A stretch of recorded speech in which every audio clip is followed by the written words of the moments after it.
నమస్తే. తెలంగాణ రాష్ట్ర ప్రభుత్వం 2025కి సంబంధించి ఈ ఇయర్ మొత్తంలో కూడా కొన్ని ఉద్యోగాలు ఇచ్చినాము. కొంత విద్యార్థులను ఆదుకున్నాము. ఇంటిగ్రేటెడ్ స్కూల్‌లు కడుతున్నాము.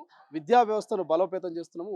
ఓయూ లాంటి యూనివర్సిటీలకు కోట్ల రూపాయల నిధులు కేటాయిస్తున్నామని చెప్తున్నారు. బట్ అయినప్పటికీ విద్యా వ్యవస్థను పట్టించుకోవట్లేదు. పెండింగ్ స్కాలర్‌షిప్‌లు ఇవ్వట్లేదంటూ కొంత బీసీ నేతలతో కూడా విద్యార్థి స్టూడెంట్ నేతలతో కూడా బగ్గుమన్నటువంటి పరిస్థితి. మాట్లాడే ప్రయత్నం చేద్దాం. వేముల రామకృష్ణుడు స్టూడెంట్ లీడర్ స్కాలర్‌షిప్‌లకు సంబంధించి, ఉద్యోగాలకు సంబంధించి ఓవరాల్‌గా ఈ 2025లో కాంగ్రెస్ పార్టీ చేసినటువంటి ఏవైతే పథకాలు కావచ్చు, విద్యకు సంబంధించినటువంటి అంశాల గురించి ఏం చెప్తారు? చిన్న ఎగ్జాంపుల్ చెప్తున్నా బ్రదర్. కాంగ్రెస్ ప్రభుత్వం ఎట్లా ఉందంటే ప్రతి స్కాలర్‌షిప్ దరఖాస్తు అప్లై చేసుకునేటప్పుడు ప్రతిసారి 12,75,000, 80,000 సుమారు ఆ విధంగా అప్లై చేసుకుంటారు. ఈరోజు డిసెంబర్ 31 అప్లికేషన్ లాస్ట్ డేట్, చివరి డేట్. ఇప్పుడు ఎంతమంది అప్లై చేసుకుర్రు? స్కాలర్‌షిప్‌ల కోసం దరఖాస్తు ఎంతమంది చేసుకుర్రు అంటే 6,45,000 మంది అప్లై చేసుకుర్రు. అంటే దాదాపు ఒక 6,00,000 మంది వరకి చేసుకోలేదు. ఎందుకంటే విశ్వాసం కోల్పోయారు. ఎందుకంటే మొన్నటికి మొన్న స్కాలర్‌షిప్‌లు రాక, ఫీజుల బకాయిలు రాక కాలేజ్ ఏమంటున్నారు? గ్రేస్ మార్కులు ఎయ్యము. మీకు గ్రేస్ మార్కులు కావాలంటే ఫీజులు కట్టాలని చెప్పి విద్యార్థులను వేధిస్తా ఉన్నారు. గ్రేస్ మార్కులు ఇస్తలేరు. ఫీజుల బకాయిలు వస్తలేదు. తల్లిదండ్రులు మొన్నటికి మొన్న పొలాలు కుదబెట్టి లేకపోతే పుస్తలతాడంబో ఫీజులు కట్టే పరిస్థితి రాష్ట్రంలో ఉంది. మొన్నటికి బడ్జెట్ ఏమన్నా అంటే బడ్జెట్ లేదు. నన్ను కోసిన ఒక రూపాయి లేదని చెప్పి ముఖ్యమంత్రి గారు అంటారు. మరి మెస్సీ షోలకి ఎట్లకెళ్ళి తీసుకొస్తారు? మరి అందాల పోటీలకి ఎట్లకెళ్ళి తీసుకొస్తారు? మొన్నటి మొన్న డ్రోన్ షోలు ఎగిరేసారు. డ్రోన్ షోలో ఎవరు అడిగారు? Guinness book of world record ఎక్కే విధంగా డ్రోన్ షోలు ఇస్తున్నారు. అదే మీరు Guinness book of world record ఎక్కే విధంగా టాయిలెట్స్ ఏర్పాటు చేసేది ఉండే. అదే Guinness book of world record ఎక్కే విధంగా డిజిటల్ క్లాస్ ఏర్పాటు చేసేది ఉండే. డిజిటల్ క్లాస్ పెట్టినుంటే రాష్ట్రం మొత్తం, దేశం మొత్తం రాష్ట్ర ప్రభుత్వం వైపు చూస్తుండే. ఎందుకంటే ప్రతి ప్రభుత్వ పాఠశాల డిజిటల్ క్లాస్ పెట్టకుండా డ్రోన్ షోలు పెడితే ఎవనికి లాభం? 3,000 కోట్లు. మొన్నటికి మొన్న నాకు టింగ్ మెసేజ్ వచ్చింది. ఏంద్రా బాబు శుభవార్త విద్యార్థులకన్నా శుభవార్త అని వచ్చింది. ఏందని ఓపెన్ చేస్తే 100 కోట్లు రిలీజ్ అని వచ్చింది. అరే 12,000 కోట్లు, 12,000 కోట్లు ఎక్కడ? 100 కోట్లు ఎక్కడ? 12,000 కోట్లు బకాయిలు పెండింగ్‌లో ఉంటే మీకు ఎవరైనా 12,000 రూపాయలు ఇచ్చామంటే 100 కోట్లు, 100 రూపాయలు తీసుకొని పండగ చేసుకోండి ఎట్లుంటది? ఆడ 12,000 కోట్ల రూపాయలు విద్యార్థులకు స్కాలర్‌షిప్‌లు రావాలంటే మెస్సీ షోలు పెడతారు, అందాల పోటీలు పెడతారు, అనవసరంగా డ్రోన్ షోలు పెట్టి వృధా చేస్తా ఉన్నారు. రేసింగ్ తెలంగాణ, రేసింగ్ తెలంగాణ ఏ విధంగా రేసింగ్ తెలంగాణ అయితది? ఒక విద్యార్థి చదువుకుంటే రేసింగ్ తెలంగాణ అయితదా? లేకపోతే మీరు మెస్సీ షోలు పెడితే రేసింగ్ తెలంగాణ అయితదా? రాష్ట్ర ప్రభుత్వం ముఖ్యమంత్రి గారి దగ్గరే విద్యాశాఖ ఉంది. ముఖ్యమంత్రి గారి దగ్గర ఉన్న విద్యాశాఖకి బడ్జెట్ కేటాయించకపోతే వేరే శాఖ పరిస్థితి ఏంది అని రాష్ట్ర ప్రభుత్వాన్ని ప్రశ్నిస్తాను. ఇంటిగ్రేటెడ్ స్కూల్స్ అని అంటారు. ఒక కిట్‌కైనా పెట్టిరా? ఒక కిట్‌కైనా పెట్టిరా ఇంటిగ్రేటెడ్ స్కూల్స్? ఒకప్పుడు 6,00,000, 7,00,000 స్ట్రెంత్ ఉండేది. ఏంది గురుకుల పాఠశాలలో. 1,00,000కి తగ్గి 5,00,000 దరఖాస్తు పెట్టుకుర్రు. 4,50,000 చిల్లరో, 5,00,000 చిల్లరో ఇప్పుడు ఇంటికి గురుకుల పాఠశాలలు నడుస్తున్నారు. నిత్యం ఎక్కడిదక్కడ ఫుడ్ పాయిజన్‌లు, ఎక్కడిదక్కడ కూలిపోవడం, ఎలుకలు కొరకడం, నిత్యం ఎక్కడెక్కడ సమస్యలు జరుగుతా ఉన్నాయి. రాష్ట్ర ప్రభుత్వం తక్షణమే ఒక విద్యాశాఖను ఏర్పాటు చేయాలి. విద్యాశాఖ మంత్రి ఉంటే పర్యవేక్షణ ఉంటది. అన్నీ ఉంటది. నువ్వు సీఎం ఉండి నువ్వు ఎన్ని పనులని చేస్తావు? నీకు ఇంటి పంచాయతీ ఎక్కువుంటది. బయటోళ్ళు వాళ్ళు మాట్లాడే సెటిల్మెంట్‌లే ఎక్కువుంటాయి నీకు.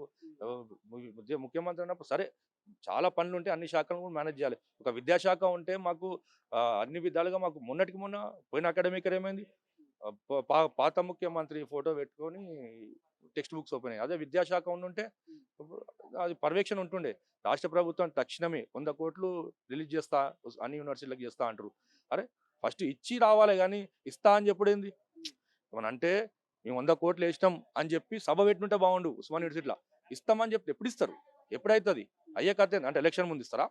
అంటే ఎలక్షన్ రావాలనా ఇయ్యాలంటే? రాష్ట్ర ప్రభుత్వం తక్షణమే, ఎందుకంటే విద్యార్థులు నష్టపోతా ఉన్నారు. ఉన్నత విద్యకు దూరం అవుతా ఉన్నారు.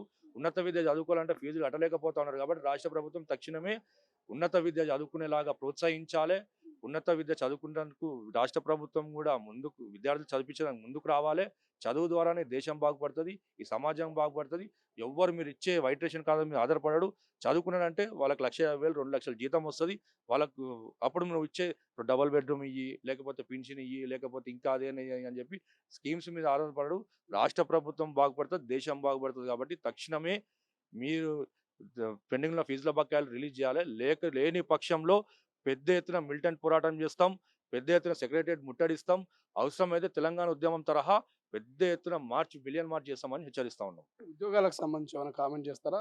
కొంత కానిస్టేబుల్ ఉద్యోగాల నోటిఫికేషన్ వచ్చే అవకాశం ఉంది. రేపు జనవరి 1 అని ఒక చర్చ జరుగుతా ఉన్నది. ఉద్యోగాలకు సంబంధించి ఏమైనా కామెంట్ చేస్తారా స్టూడెంట్ లీడర్‌గా? అరే ఉద్యోగాలు ఈ రాష్ట్ర ప్రభుత్వం ఏర్పడిందే నిరుద్యోగుల మీద, విద్యార్థుల మీద. ఎందుకంటే మాకు ఉద్యోగాలు ఇస్తలేదు గత ప్రభుత్వము. మేము వచ్చిన తర్వాతనే మీకు ఇదిగో ఇచ్చేస్తాం. నోటిఫికేషన్ ఇస్తాం. నోటిఫికేషన్ ఏసిన తర్వాతనే మేము ఏదైనా చేస్తాం. మాకు మొదటి పని ఏదైనా ఉందంటే నిరుద్యోగులను ఆదుకోవడం అని చెప్పి రాష్ట్ర ప్రభుత్వం క్లియర్ కట్గా మొన్న ఎలక్షన్ ముందు చెప్పడం జరిగింది. వచ్చిన తర్వాత మేము లంకా బిందెలు ఉన్నాయని వచ్చినాము, లంకా బిందెలు లేవా అంటే, నీకు లంకా బిందెలు కావాలంటే ఏంది రాహుల్ గాంధీ ప్రధానమంత్రి అయిన దాకా అవుతావా, లంకా బిందెలు వచ్చిన దాకా అవుతావా? తక్షణమే కానిస్టేబుల్ రిక్రూట్మెంట్ చేయాలి. ఏ ఎగ్జామ్ పెట్టినా కూడా ట్రాన్స్పరెన్సీ ఉండలేదు. ఒకసారి పేపర్ లీకేజ్ అవుతుంది, ఒక మార్కులు తక్కువ వేస్తారు, లేకపోతే ఏదో ఏదో విధంగా కాంట్రవర్సీ అయిపోయి ఆ ఎగ్జామ్స్ అవుతున్నాయి. అందరూ ఉద్యోగాలు వస్తాయని చెప్పి పెళ్లిళ్ళు చేసుకోకుండా అశోక్ నగర్లో కావచ్చు, దిల్సుఖ్ నగర్లో కావచ్చు, అంతా గడ్డాలు పెంచుకొని మాకు పెళ్లి అమ్మ ఇగో మాకు ఉద్యోగాలు నోటిఫికేషన్ త్వరలో వస్తున్నాయి మాకు అని చెప్పి అందరూ ఉంటారు. అందరూ 35 ఏళ్ళ 40 ఏళ్ళు అవుతుంది, పెళ్ళిళ్ళు ఇస్తలేరు, నువ్వు ఏం చేస్తున్నావు అని చెప్పి అంటారు. నోటిఫికేషన్లు ఇస్తలేరు, ప్రిపేర్ అయి ఉన్నారు, రెంట్లు కట్టలేకపోతున్నారు, అందరూ ఇన్స్టిట్యూట్లకి ఫీజులు కట్టలేకపోతున్నారు. రాష్ట్ర ప్రభుత్వం తక్షణమే మీరు 2 లక్షల ఉద్యోగాలు రాష్ట్రంలో ఖాళీగా ఉన్నాయి, తక్షణమే ఎందుకంటే మండలాలు పెంచారు, మొన్న జోన్లు పెంచుతున్నారు, మండలాలు పెంచుతున్నారు, అన్ని పెంచుతున్నారు. కాబట్టి మీకు స్టాఫ్ ఎక్కడిది, రిక్రూట్మెంట్ ఖాళీ బోర్డులు ఉన్నాయి. మొన్న ఎంఆర్ ఆఫీస్ పోతే ఆ సార్ వేరే పని మీద పోయిండు, ఆయనకు ఇన్ఛార్జ్ అప్పచెప్పారు అని చెప్తే, ఇన్ఛార్జ్ అప్పచెప్తే మరి అతను అక్కడ చూసుకుంటాడా, ఇక్కడ చూసుకుంటాడు, ఎక్కడ చూసుకుంటాడు? ప్రతి ఆఫీస్లో ఇన్ఛార్జీలతోటి నడిపిస్తున్నారు. అతనికి 3-4 శాఖలు అప్పచెప్తున్నారు, 3-4 ప్లేసులు అప్పచెప్పి ఇన్ఛార్జ్తో నడిపిస్తారు. కాబట్టి తక్షణమే ట్రాన్స్పరెన్సీ ఉండాలి, పోయిన వాళ్ళకి పని కావాలి, 10 సార్లు తిరగద్దని అనుకుంటే మాత్రం తక్షణమే రిక్రూట్మెంట్ చేయాలని చెప్పి డిమాండ్ చేస్తా ఉన్నాం. ఇది పెండింగ్ స్కాలర్షిప్లు, పెండింగ్లో ఉన్నటువంటి ఏవైతే ఉద్యోగ అవకాశాన్ని కల్పించాలంటూ student leader Vemula Ramakrishna demand చేస్తున్నటువంటి పరిస్థితి. చూద్దాం రాష్ట్ర ప్రభుత్వం ఎట్లా స్పందిస్తారు. కెమెరా పర్సన్ అజయ్తో శ్రీశైలం, తొలి వెలుగు, హైదరాబాద్. అసలైన తొలి వెలుగు. ఫాలో వాట్సాప్ @తొలి వెలుగు official.